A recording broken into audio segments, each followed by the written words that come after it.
dirty, and it's hard. And he ain't gonna never walk through the door. It's like living it all over again. The force of impact caused massive internal hemorrhaging and destroyed his organs from the inside.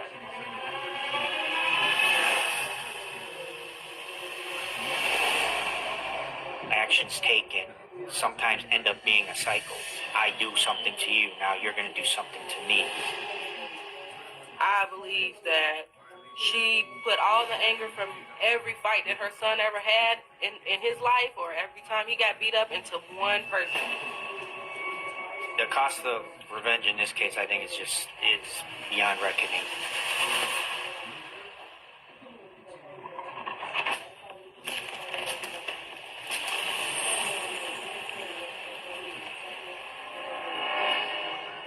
November 8th, 2009.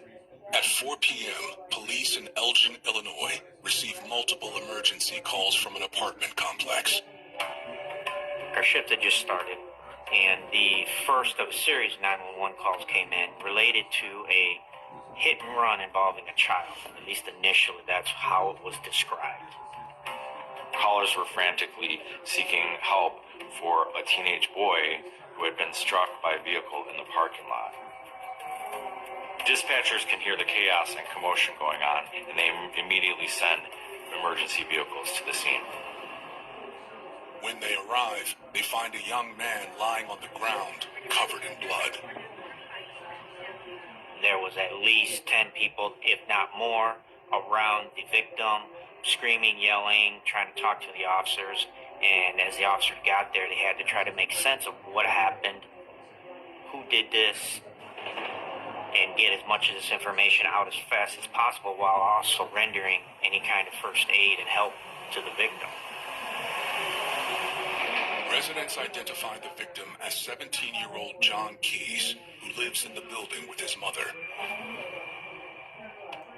Paramedics realized that Keys' injuries are extremely severe, and he is rushed to Sherman Hospital.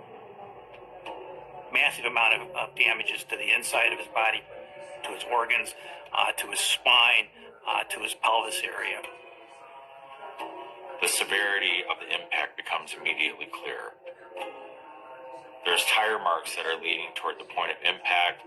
There's pieces of the car, there's headlight assemblies, bumper parts laying everywhere, and a large electrical box had been moved 5 inches off of its mooring.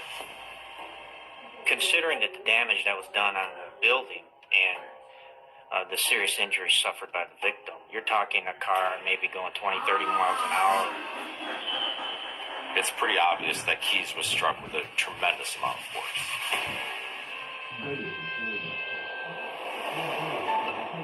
John W. Keys III, known as Little John, was born in Chicago, Illinois on July 8, 1992. The youngest of 5 children raised by Dion Harris and John Keys Jr. I was overwhelmed joy.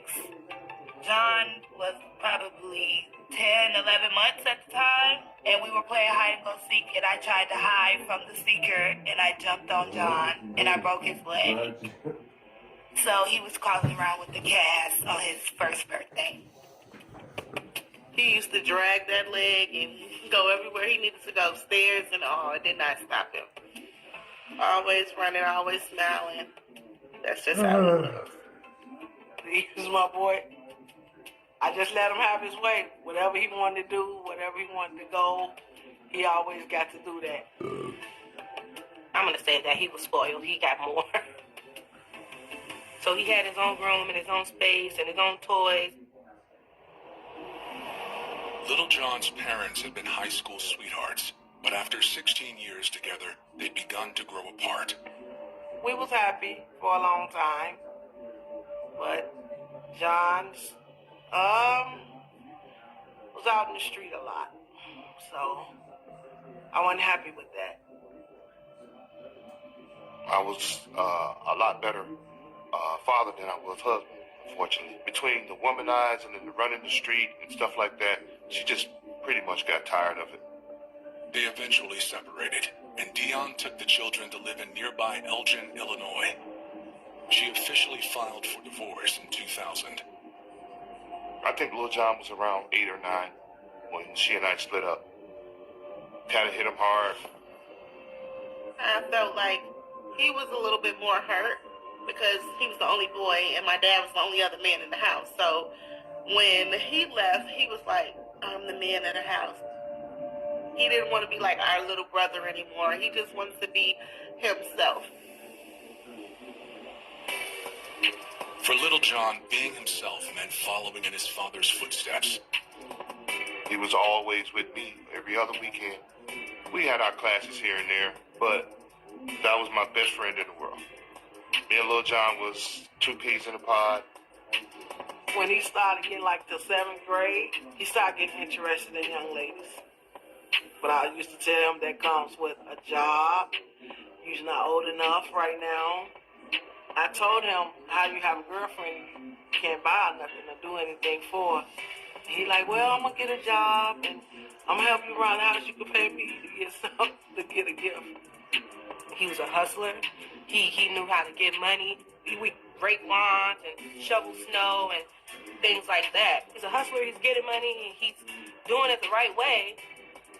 By the time he was 17, Little John had more girlfriends than he knew what to do with. A lot of girls liked him, because he was a handsome dude. He transformed himself into this guy that had money and he had the persona, he had the clothes, the look, and so he said, no, I'm not Little John, I'm King Cash. I believe that the attention that my brother started to receive at such a young age definitely blew up his ego to the point where he's like, oh, well, all these girls like me? Well, I'm going to make sure my hair is always cut and my clothes are always clean, shoes are always clean, and I'm going to look good, and I'll get even more women. But for Little John, more women meant trouble. With the girls that like him, it's always a jealous boyfriend or a jealous ex, and he wasn't the type to back down. Even if he just had met the girl, he'd be like, she over here with me now. Sometimes the other guys made it physical. He would just beat him up. And he got suspended for it. I was like, well, he know how to fight. That's one thing his dad taught him how to fight. He was just like me. He didn't go around, he didn't start fights, but he didn't back down an inch. If you brought it to him, he's going to meet the challenge. The constant fighting eventually got him expelled. After you get into a certain amount of trouble at the regular schools, they'll send you to an alternative school. So they sent my brother to Central because of the behavioral. They try to say he had behavioral issues. He only went maybe 2 weeks, and they called me from there. The principal was like, he don't need to be here. Do I have the money to take him to get the GED? Because he's too advanced to be here. He don't need what we teach him. In late October 2009, Little John began making plans to move to Indianapolis to be with his father and get his GED. He called me and told me, Dad, I'm ready to come back down here. And we sat there on the phone and we made a plan about what was going to be done when he got back down there. You continue to get your GED. I'm going to help you find a job. And you're going to, things going to get better. He knew I was going to be his support group. He definitely had dreams of going to college and getting some form of business degree, and he wanted to be a businessman. Just 2 weeks later, those plans would be shattered. Now, Little John is clinging to life after being struck by a car, and police want to know why.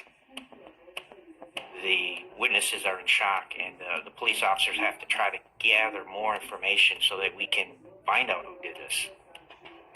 The callers didn't really know if this was intentional or accidental at the time. There's an immense pressure on them to find a person who did it. Paint transfer from the vehicle at the point of impact. They also found tire tracks in the direction of the impact to show from the direction that the person was driving towards the victim. One of the witnesses is a 17-year-old girl who tells investigators she watched the tragedy unfold from her apartment.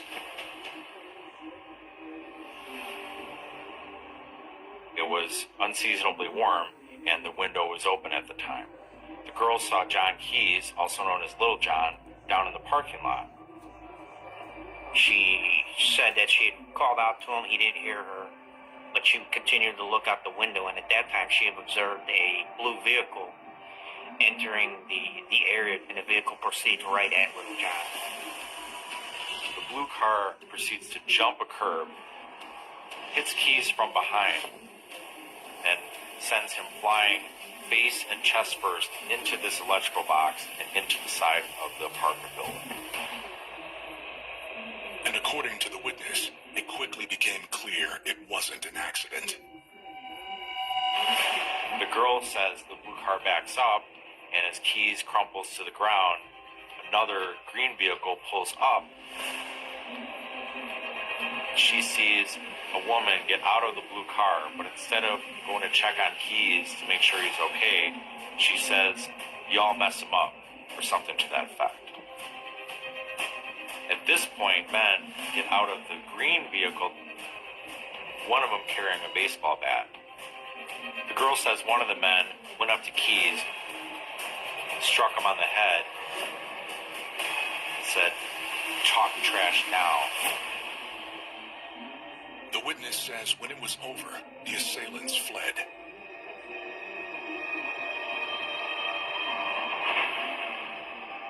At that point, she called 911. A lot of times when someone witnesses a traumatic event, it's such thing that really shakes them. They can recall some details, but when you think about how this emotionally impacted the 17-year-old, I mean, here she is, she sees a friend of hers who is, at this point, she believes, severely injured. Word of the tragic assault travels fast. Lil John's girlfriend called me. She called and said, Lil John been hit by a car. And I'm like, what? And I was like, okay, I'm on my way. I beat them to Sherman Hospital. When I got there, they was pulling Lil John out of the ambulance. Within moments, her worst fears are confirmed.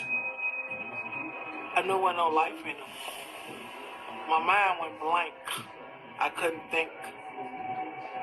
I only thought of one phone number. My friend Darlene, I called her phone and told her, Lil John gone. And she said, gone where? I said, he's gone. He passed away. So I was literally in traffic when I got the call that my brother was murdered, and I could not move.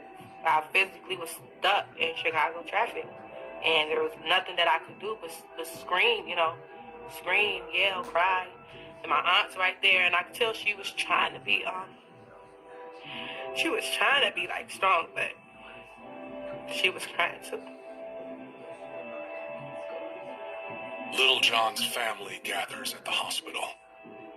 Seeing my brother laid there with just one drop of blood, he still had a smile on his face, so I don't know if he was running and laughing at the same time, but I could never get his face out of my head. Me and his girlfriend went in there and we both gave him a kiss on the forehead. And that was that.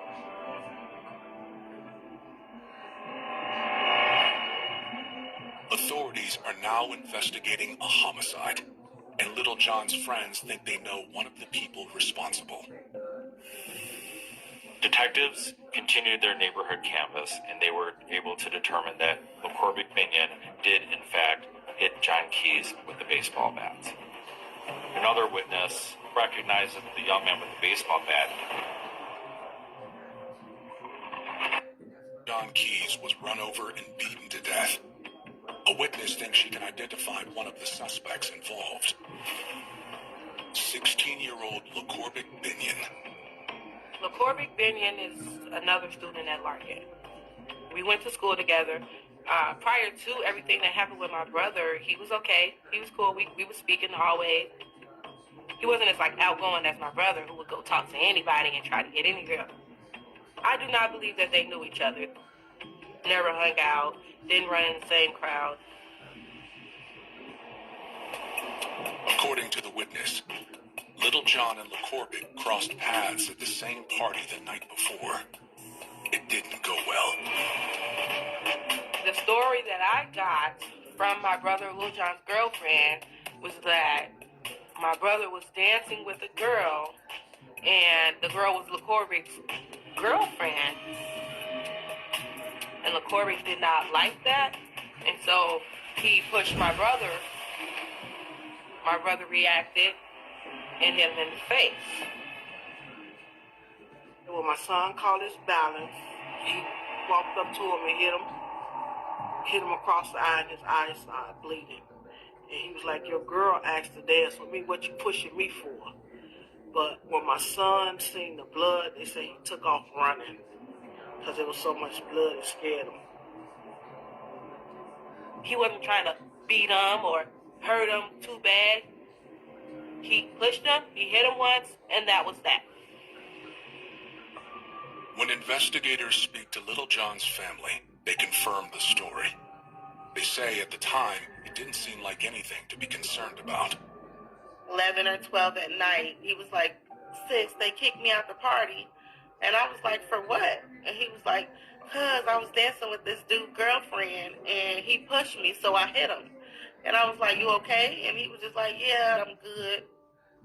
He didn't seem like, "Oh, I just got into a world of mess," or anything like that. It was just basically a altercation between two teenage boys.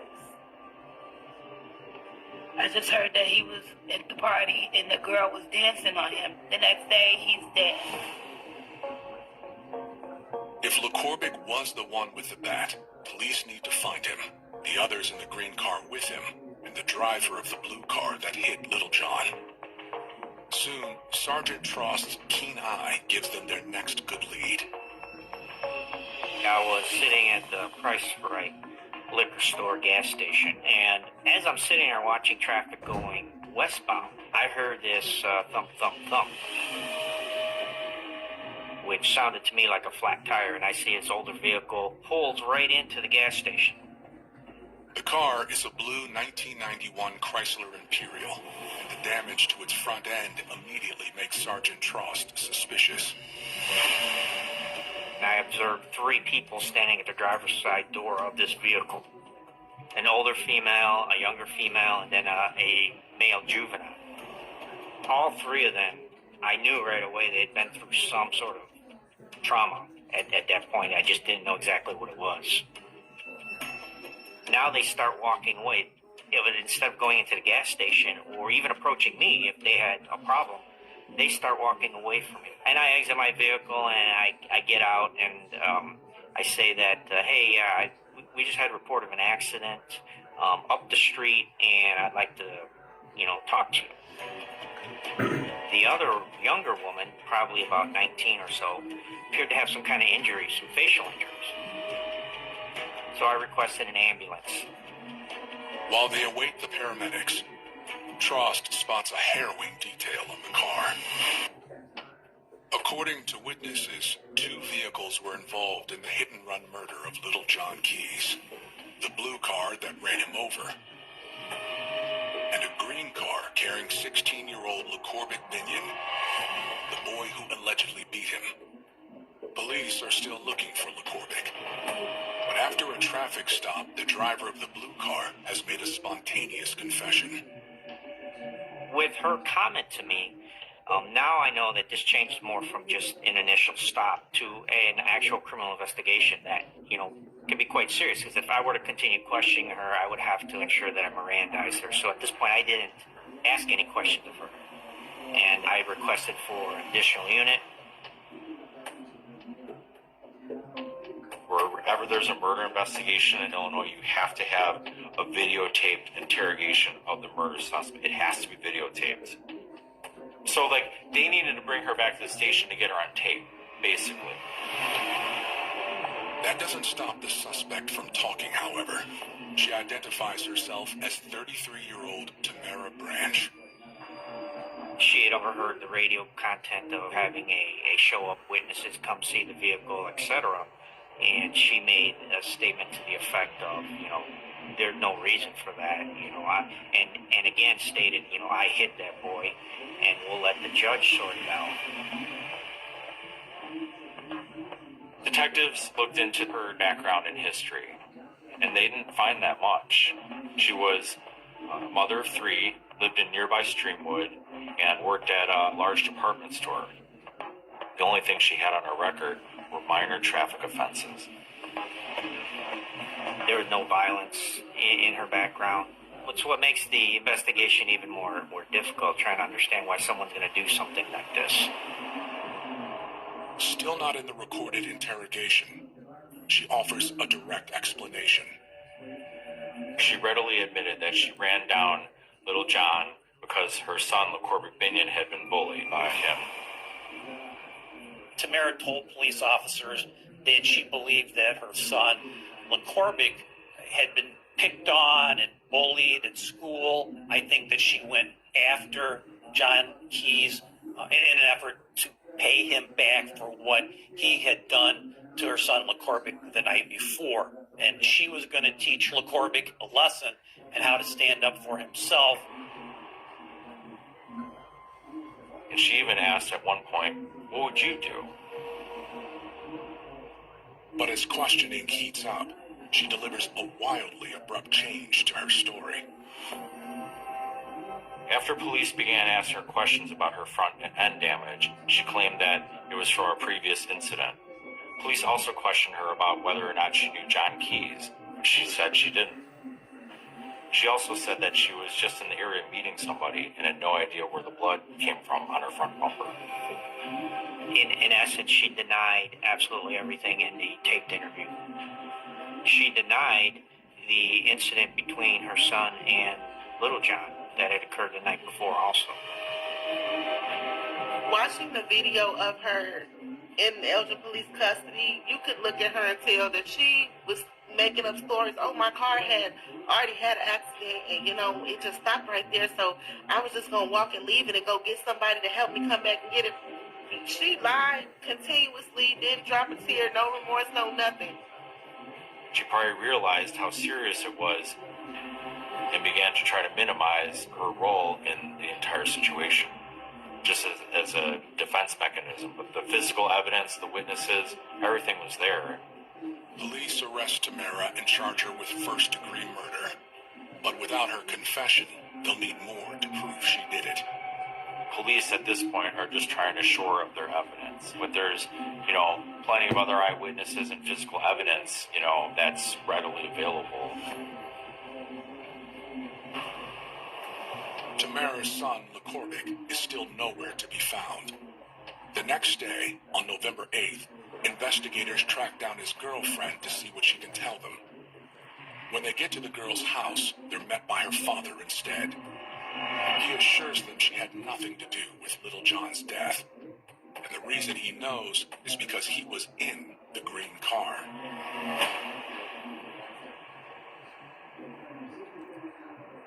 So at this party the night before, where John Keys had struck LaCorbic, LaCorbic's girlfriend was there.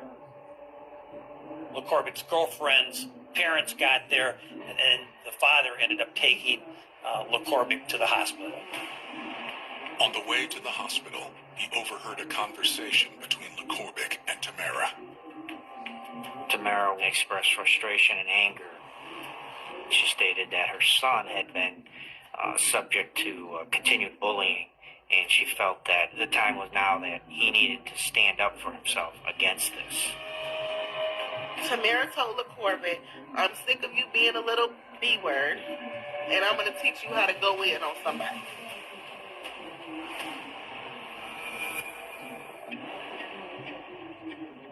The investigation into the murder of Little John Keys is only a few hours old, and police already have a suspect in custody, 33-year-old Tamara Branch. Now they're getting a clearer picture of what happened from one of the men who were there.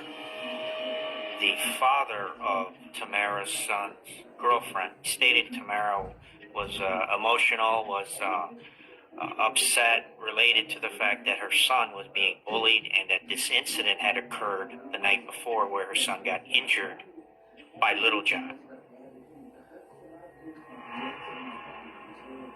So Sunday, she woke her son up to come and fight my child. She told her son, you ain't gonna be no punk. You gonna fight him today. You ain't gonna keep letting people bully you. The son didn't want to fight, but she forced him. The father says he agreed to take LeCorbic to confront Little John. 2 other boys came with them. He stated Tamara found information about where Little John was, and that he agreed to go along to keep things from, in his words, from getting out of hand. The man says he followed Tamara to Little John's apartment building, but when they got there, she decided to take matters into her own hands. I don't think that Tamara probably planned to hit him with the car, to crush him with the car, until she saw him in that instant, decided that she was going to use her car as a weapon against John. She had it in her head that her son was no longer going to take this, and she was going to be the person to show him, this is how you get revenge. This is how she went to get payback for a teenage fistfight. This is how you respond.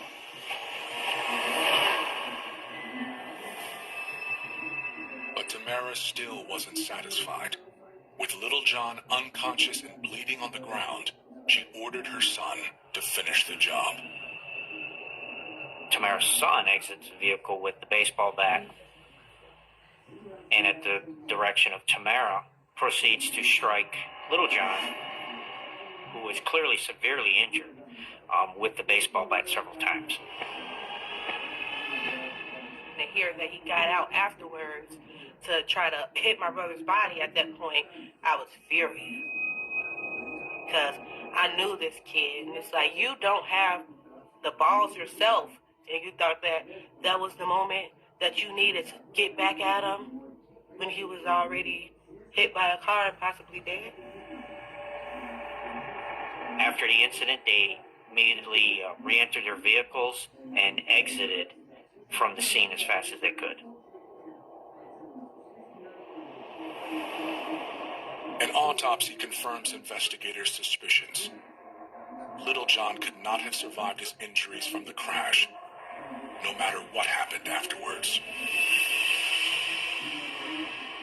The Kane County coroner did their investigation related to this, and the findings included the fact that it's severe damage to his pelvic area, broken bones, and a severed major artery, which caused massive bleeding, which all proved to be fatal.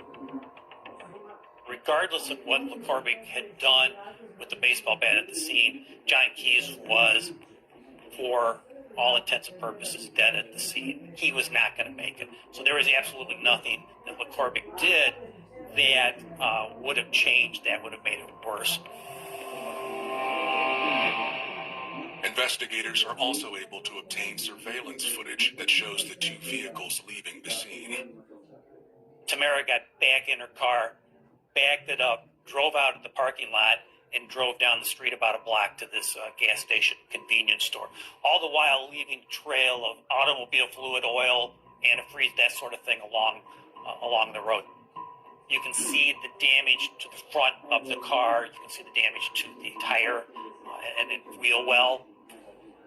Armed with this new witness statement and the evidence collected at the crime scene, prosecutors believe they have a strong enough case to go to trial.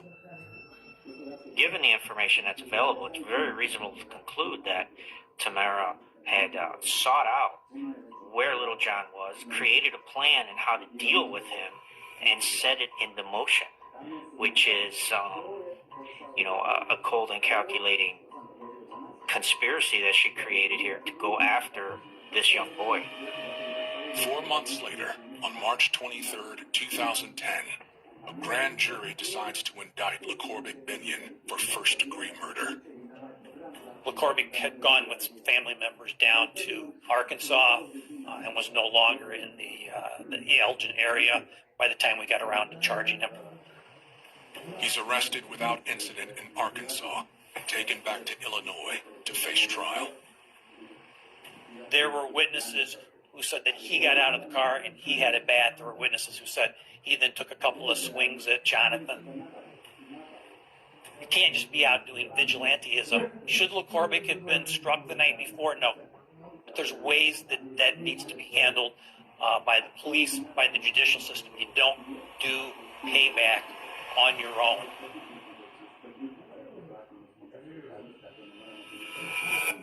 Murder of Little John Keyes, 16-year-old LaCorbic Benyon, and his mother, Tamara Branch.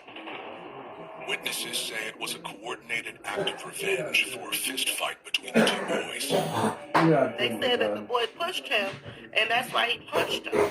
They like, yeah, LaCorbic had to go to the hospital, so that's why his mom came and ran him over. And I'm like confused, like, okay, your son got into a fight, and you come and run down a kid? Are you okay? Like, I couldn't wrap my head around that. In August 2011, Tamara's trial finally begins. In Illinois, you don't even need an intent to kill. If you just have an intent to cause them great bodily harm, and what you do to them causes the death, you can be guilty of first-degree murder. The witnesses in the other car with LaCorbic aren't charged with anything, but one of the passengers testifies to Tamara's state of mind. He had overheard how Tamara was explaining how upset she was and how she was, in essence, fed up with the bullying that her son was receiving.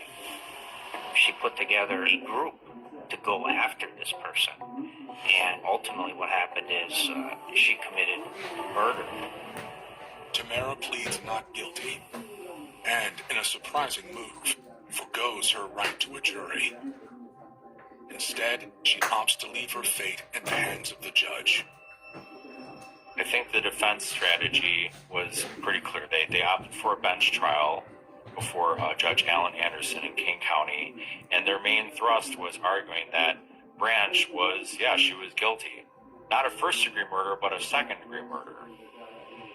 She kept on the stand crying and saying, like, she just wanted people to stop messing with her son, but my brother didn't go to your school with your son. My brother didn't know your son.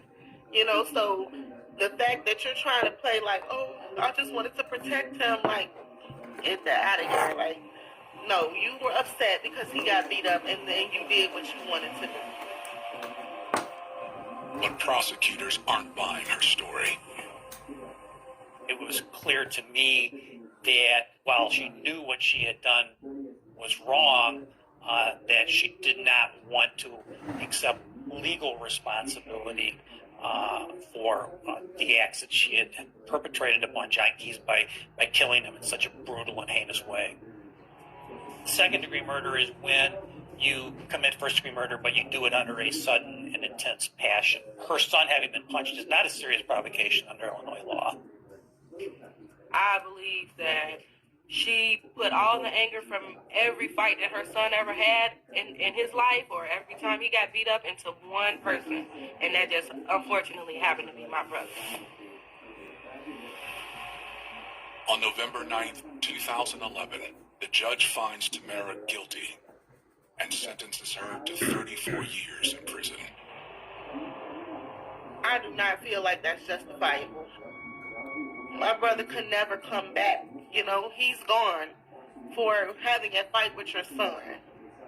So that's nothing. I feel like you get more time for selling dope than murder. And that's just the way this world is. 30 years? Come on now. Not enough time.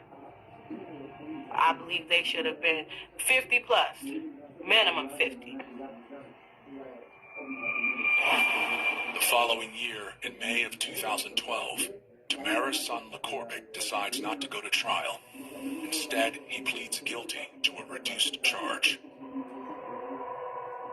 The plea offer that we offered to LaCorbic, we offered to amend the charge to a conspiracy to commit first-degree murder, which is a lower charge, obviously, than first-degree murder.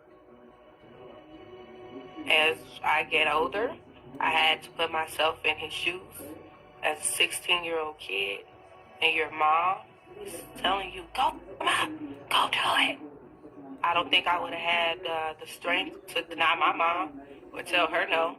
If that was what was happening at the time, I believe I would have did what my mom told me to do. We also took into account the motive and who was the one who had instigated this crime, and that was definitely LaCorbic's mother, Tamara. And we also took into account LaCorbic's young age.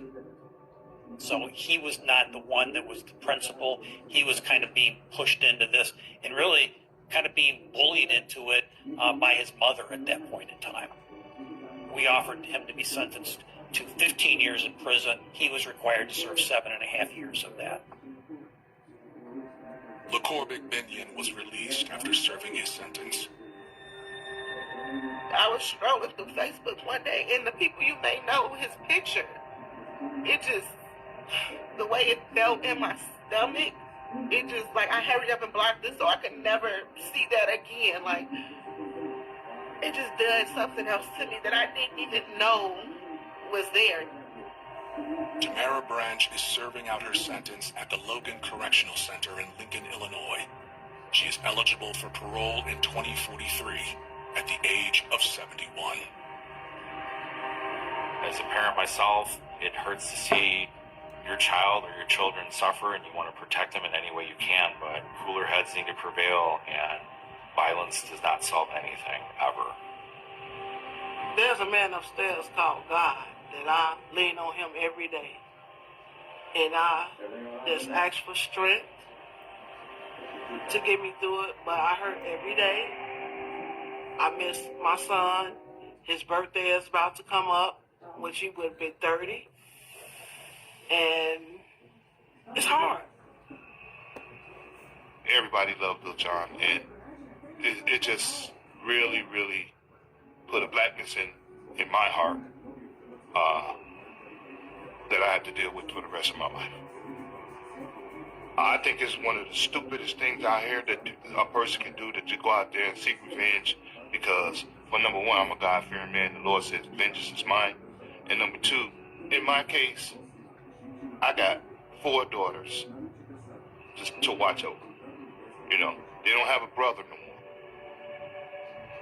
The whole cycle is unfortunate because nobody really wins. Everybody winds up dead or hurt. And so I've learned to really stop and think before I act. Really stop and think. Violence don't prove anything. Is this something you really want to do? What's going to come behind it? Who's going to be hurt behind it? What you lose? I mean, she hurt. She in jail. She can't see her kids. I'm hurt. I can't see my son no more. I got to go to the graveyard to see him. Rest in heaven, brother. I miss you. I love you.